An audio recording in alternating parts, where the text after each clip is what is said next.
So what if I told you that some of the most amazing architects on the entire planet don't have a brain? Today, we're going to dive into the absolutely wild science of aneural intelligence, where life can build and hunt and just thrive, all without a single neuron. And that's the real puzzle, isn't it? It's the one thing that has scientists rethinking, well, pretty much everything. We're looking at organisms that can hunt for food, navigate their world, and build these incredibly complex structures, but they don't have a single nerve cell to their name. So where's the mind calling the shots? You know, this might sound a little crazy, but that's a direct quote from researchers who are right on the cutting edge of this stuff. And their argument is actually pretty simple. If you want to create something complex, a big, centralized brain isn't the only way to do it. It looks like evolution has had some other really brilliant ideas. All right, let's dive into our first section and meet some of the pioneers of this brainless world. We're about to get into the paradox of aneural intelligence, which is true cognition, but without a single nerve cell in sight. Okay, so say hello to Trichoplax. It's one of the simplest animals on Earth. I mean, it's basically just a tiny, hairy little plate. No brain, no stomach, no muscles. And yet it moves with this incredible, coordinated grace. It manages thousands of tiny little hairs on its body to turn and glide smoothly. It can even strategize to find its next meal. And maybe the weirdest part? It reproduces by literally tearing itself in half. This tiny little guy completely forces us to rethink what it even means to be an animal. So there's actually a name for this phenomenon. It's called aneural cognition. But the idea itself isn't exactly new. Way back in the 19th century, scientists were looking at single-celled organisms called protists, and they were just blown away by what they saw. These complex, almost psychological behaviors. They had a hunch that these tiny creatures had some kind of mind, long before we had any of the tools to even figure out how that could be possible. So if it's not a brain in the driver's seat, then what is? Well, our first big clue doesn't come from some complicated part of biology. No, it comes from the fundamental laws of physics, the rules that govern how things take shape in the first place. Just think about sand for a second. You can pour it out of a bucket like a liquid, right? But you can also pack it down really tight to build a solid sandcastle. Well, it turns out cells in a tissue can do something kind of similar. They can be in a fluid-like state where they can move around and rearrange, or they can switch to a solid-like state where they're locked in place to provide structure. And this ability to just switch back and forth, it's absolutely key. This switch has a name. It's called a jamming transition, and it's a totally physical process. There's no CEO, no master controller telling the cells what to do. Instead, just based on physical cues like pressure and how crowded they are, a whole group of cells can collectively decide to jam together into a solid shape or unjam back into a fluid to allow for movement. I mean, it's the perfect example of structure just emerging from the bottom up, no blueprint needed. And there's another physical principle at work here, called tensegrity. Deep inside our cells, there's this constant microscopic game of push and pull going on. Some parts act like stiff little poles pushing outward, while other parts act like tension cables pulling inward. And it's the perfect balance between these opposite forces that creates this incredibly strong, stable structure. It's decentralized physical intelligence baked right into the very fabric of the cells. Okay, so physics gives us the raw materials for things to organize themselves. But how do these physical principles lead to the absolutely stunning and intricate patterns we see all over nature? For that, we need our second clue: simple, local rules that act like nature's very own secret algorithms. Okay, check this out. Take a look at the skin of an ocellated lizard. The pattern is this breathtakingly complex network of black and green. Honestly, it looks less like biology and more like a carefully designed circuit board. You'd think there has to be some super complex genetic blueprint that maps out this exact pattern. But what if there isn't? Here's the wild part. Scientists can perfectly recreate this pattern using a computer model that follows one incredibly simple rule. There's no grand design, no complex genetic map for the final image. The rule is just a local reaction. As the lizard grows, a single skin cell just looks at its neighbors. If it sees more black cells than green, it's more likely to turn green, and vice versa. That's it. All of that complexity just emerges from that one simple, repeating local interaction. So this type of model has a name. It's called a cellular automaton. The whole idea is that each little piece, each cell, just pays attention to its immediate neighbors and follows a super basic rule. But when thousands of these cells are all following that simple local rule at the same time, this stunning global complexity just appears automatically. We see this kind of thing everywhere, from the patterns on snail shells to the structure of snowflakes. So we've got two really powerful clues: the physics of how things take shape and the logic of simple algorithms. Now let's see how scientists are putting these pieces together. They're using some seriously cutting-edge tech to build a digital twin of a developing embryo, which lets them watch these principles in action in real time. Now, the first challenge here is just huge. You have to take a whole series of 2D microscope images of an embryo, let's say an axolotl, from a bunch of different angles. Then comes the really hard part. You have to digitally identify the exact same cells in each one of those images, and then stitch all that information together to build an accurate 3D model. It's an enormous task. Okay, great. So you've put in all that work and you've built your 3D model. Now what? You've got this beautiful digital object, but the real intelligence, the magic, is hidden in the web of connections and interactions between all those thousands of cells. How in the world do you even begin to analyze that? This is where a really powerful new AI tool comes into the picture, the Graph Neural Network, or GNN. The easiest way to think about it is like an AI that's an expert at analyzing social networks. But instead of looking at people and their friendships, it's analyzing cells and their physical and chemical connections. GNNs let scientists map this massive cellular social network and actually learn the unwritten rules that guide development. It's a total game changer. So what happens when you put all of these pieces together?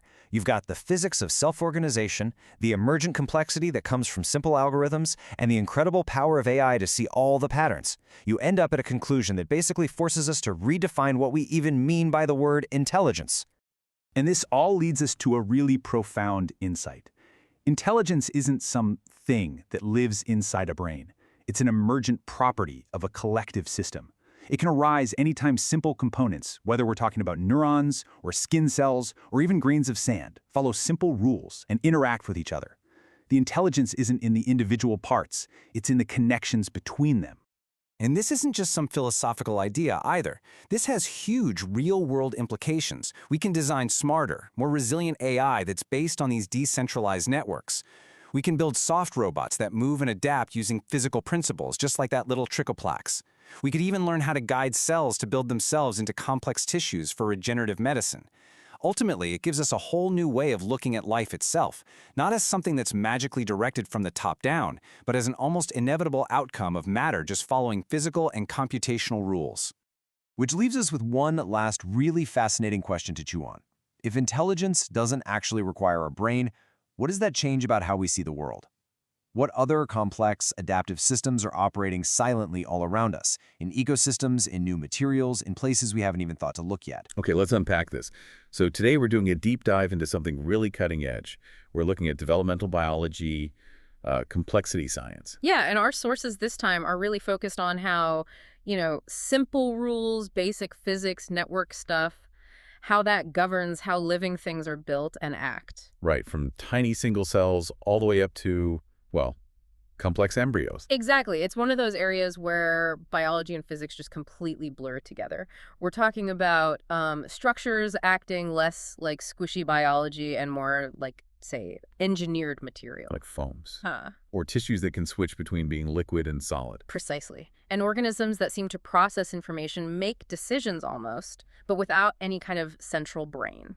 Okay, that idea, organisms operating strategically without a nervous system, that's a perfect place to start. Aneural cognition, right. That's the term. Or sometimes basal cognition, non-neuronal cognition. Basically, it just means information processing happening without a brain. And what's wild is this isn't some brand new idea from the last few years. No, not at all. It has real history. The sources point back to the late 1800s. Figures like Alfred Binet, Max Verworn. The psychologist and the biologist. Yeah, they were actually proposing a kind of psychophysiology for protists, single-celled organisms, suggesting they had some form of internal cognition, maybe memory. Okay, but how does that hold up now? I mean, Yeah. Are we maybe reading too much into it, projecting human stuff onto a cell? Well, yeah, modern views definitely acknowledge that risk, the anthropomorphism. But the core question is still there. Today's research looks more at adaptive mechanisms. driven by biophysics, by the environment itself, which arguably is maybe even more profound than just neurons firing. Okay, let's make it concrete. You mentioned Bacillaria, diatoms. Right, single cells, but Yeah. they live in these colonies, and how they move together, purely biophysics. And there was that observation about light. Yeah, you turn off the lights and the whole colony just collapses really fast into this tight bunch where all the cells are touching. Huh. Sounds defensive. Or like a survival thing. But if there are no neurons, how do we know it's not just, I don't know, the cells getting tired? Or some simple chemical reaction to the light change? That's exactly the tricky part. That's the debate. The research asks, okay, if you flash the light on and off periodically, do the diatoms, like, learn to ignore it? Habituation. Exactly. Habituation, we normally think of that with, more complex animals. If they can habituate, that suggests some kind of internal state change, something adaptive, even if the mechanism is totally physical or chemical, not neural. Okay, now here's where it gets really interesting for me. Moving up a bit in complexity, Trichoplax. Ah, Trichoplax. Yeah. Yeah, this thing is amazing. It's just this flat marine creature, no head, no dedicated neurons, no muscles even. But it moves around, finds food, reproduces. It does. And it shows really quite sophisticated agility. You have thousands, maybe millions of cells, and they have to coordinate somehow to move, eat. They even reproduce by just ripping themselves apart. Wild. But no central control room. So Yeah. how does that work? It's all distributed, like intelligence spread out, achieved purely through biomechanics, the cilia beating, cells pushing and pulling on each other, signaling locally. So it's like swarm intelligence, but inside one organism. Kind of, yeah. Or at the subcellular level almost. Cells communicate physically about their local situation, and somehow this leads to collective, efficient movement that looks strategic. But it's all built on simple local rules. Man, it really makes you question what smart even means, doesn't it? It does. If physics alone can generate that kind of coordinated action, maybe our own big brains are just, a very fancy version of a more universal information processing mechanism. Okay, so moving from these simple critters and their behavior, let's talk about building an embryo, where physics seems to dictate the actual structure. It feels like once cells stop moving around so much, stability becomes the big challenge. Absolutely.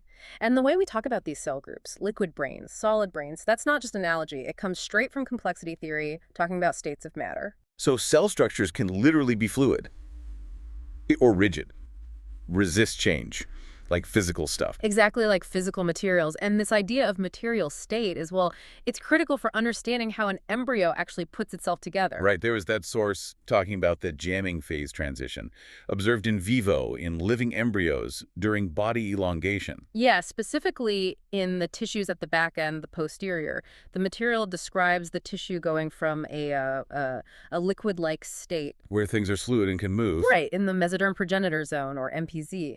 Then it transitions to being much more solid-like in the pre-Semitic mesoderm. That's the bit that we'll later segment. Hold on, let's break down that jargon. MPZ, mesoderm progenitor zone. What does liquid-like mean there? What are the cells actually doing? So in the MPZ, the cells are really mobile. Stresses between cells fluctuate super fast, like in under a minute. Wow. Yeah, so cells can rearrange easily. The tissue is almost melting at that growing tip, allows for rapid growth, elongation. Okay, and then it becomes solid-like in that pre-Semitic mesoderm. That flexibility disappears. What causes that shift? How does it literally solidify? It seems to be controlled by a molecular gradient, specifically a molecule called coherin. It's involved in cell adhesion, basically how sticky cells are to each other. Some more coherent, stickier cells. Exactly. As the tissue develops from posterior to anterior, this gradient changes. Adhesion increases. It's like turning up the stickiness. The source described the architecture changing from a wetter foam to a drier foam. Wetter to drier foam, I like that visual. So this reduction in fluidity, this jamming, locks things in place, makes structure possible. That's the idea. It provides the stability needed to properly form the segments, the somites, along the body axis. So development isn't just genes flicking on and off. It's a measurable physical change in the tissue state, wet foam to dry foam. And once it's solid, it needs to be stable, like an engineering structure. Precisely. Once it's jammed, its stability is a structural mechanics problem. And that's where tensegrity comes into the picture. Tensegrity. I think of those sculptures, right? Things held together by wires and struts. Looks like they're floating. Exactly. Based on continuous tension and discontinuous compression, it's an engineering idea. But how does that apply to soft biological cells? Well, think of the cell's internal skeleton, the cytoskeleton. You have microtubules acting like the compression struts pushing outwards. And then you have actin filaments, intermediate filaments, acting like the tension cables pulling inwards. Ah, okay. So the cell isn't just a blob. It's actively pulling and pushing against itself, pre-stressed. Exactly. It's a pre-stressed structure. And modeling cells and tissues this way helps researchers figure out if a structure will hold its shape or collapse, especially when you factor in the environment, like the gooey cytoplasm damping things. It connects the cell's architecture directly to how tough it is mechanically. Okay, so physics gives us the structure, liquid, solid, stable foam. Then math gives us the rules for patterns and organization, like topology and not theory. Yeah, that's another fascinating angle. Topology, is about shapes staying fundamentally the same, even if you stretch or bend them, like a donut and a coffee cup being the same, topologically speaking. Because they both have one hole, right? Right. It's about stable connections. And the biological idea is that the ways cells signal to each other, these communication networks, act like knots holding physiological traits together, maintaining balance, homeostasis. That's a cool metaphor, but is it just a metaphor? Well, the sources suggest it's maybe more than that. The extracellular matrix, the stuff between cells, acts like physical scaffolding. It literally stabilizes cells, forming, you could say, true knots binding the system. Which has implications for disease. Huge implications. Yeah. The idea is that chronic disease might often be about these connections breaking down, the communication failing, the knot unraveling either mechanically or informationally. Wow. Okay, beyond just stability, math also helps explain patterns, right? Yeah. Like lizard skin or seashells. Absolutely. Take the ocellated lizard. It has this incredibly intricate pattern of black and green scales. Almost looks like a computer generated it. Kind of, and that's how they model it using a stochastic cellular automaton. Okay, stochastic cellular automaton. Bit of a mouthful. Quick explanation. Think of a grid, like tiles on a floor. Each tile's state, its color, in this case depends only on the state of its immediate neighbors, following simple rules. That's a cellular automaton. Stochastic just means there's some randomness involved. So it's not perfectly predictable. Right. Specifically for the lizard, they use something called an Ising model on a triangular grid. Ising model. What's that doing? Basically, it's a physics model where things, like scales, prefer to match their neighbors to minimize energy. But the randomness allows for variation and complexity. The key is that local interactions create the big, complex, global pattern. Self-organization. Okay, and how does that compare to, say, mollusk shells? Those patterns are amazing, too. Yeah, the sources talk about a model for shell patterns suggesting it's generated by, get this, a neural circuit in the mantle tissue, the part that actually secretes the shell. A neural circuit drawing the pattern. Effectively, yes. The model proposes this circuit uses secretion and something called lateral inhibition, where one active cell stops its neighbors from being active to create the pattern. Oui. And what's cool is, conceptually, the rules this biological circuit follows, deterministic propagation, look a lot like the rules in those classic mathematical cellular automata, like Stephen Wolfram's work. So similar mathematical principles, whether it's physics driving scale color or a neural circuit driving shell secretion. Exactly. Local rules, global patterns. These models sound powerful, but actually using them with messy, real-world biology, especially in a developing embryo, that must be tough. Oh, huge challenges. And the sources really contrast the situation for two model organisms, the axolotl and the nematode C. elegans. Right. With the axolotl, they mention problems just building a 3D model from 2D pictures. Yeah, trying to get those 3D point clouds or contours of the embryo, which is kind of ellipsoid, egg-shaped. It's surprisingly hard. What makes it so difficult? Well, practical things. Often the embryo's filmed against a static blue background, which messes up the computer vision trying to segment to isolate the embryo shape. Okay, the computer gets confused. Yeah. And maybe worse, the shading, the lighting on the 2D image often doesn't really tell you accurately about the 3D depth, so the computer misinterprets the shape. So you've got these snapshots from fixed angles, Mm-hmm. and you have to sort of guess the shape in between. Pretty much. You have contours from certain views, and you have to interpolate, estimate, generate the missing spatial info. You might use mathematical tricks like assuming circular cross-sections or smoothing things out, but it's fundamentally an approximation from limited data. Which is totally different from C. elegans. That's like the gold standard for developmental data, isn't it? Absolutely. C. elegans is a world apart. For that worm, scientists have this incredibly detailed process data. We're talking XYZ coordinates for every single cell tracked through development. Every cell. Wow. Yep. Complete cell lineage trees, who divided to make whom. Precise timing for when cells differentiate, change their fate. And crucially, every single cell has a known identity. We know exactly which cell is which. So there's no guesswork. It's perfect for testing models, training algorithms. Exactly. It's the difference between trying to figure out a building from a few photos versus having the complete architect's blueprints down to every wire and pipe. Okay, so wrapping this up, what's the big takeaway here? It seems like biological complexity, whether it's diatoms swarming, lizards getting their spots, or embryos taking shape, it emerges from these really local interactions, governed by physics, mechanics, network rules. Yeah, that's the core message. And being able to actually quantify and model these things, the jamming of tissues because of coherent stickiness, the topology of gene networks that's becoming essential. It helps us understand the difference between liquid life and solid life. Right. And ultimately, understanding the physical basis of stability might be key to understanding health versus disease. So we started with these brainless organisms acting in coordinated, almost intelligent ways, purely through physics, which leaves us with a final thought for you, the listener. If the collective actions of something like Trichoplax with no neurons can look so much like swarm intelligence, could it be that our own complex, centralized brain is just one specific, highly evolved version of a much more fundamental, universally distributed way that physical systems process information?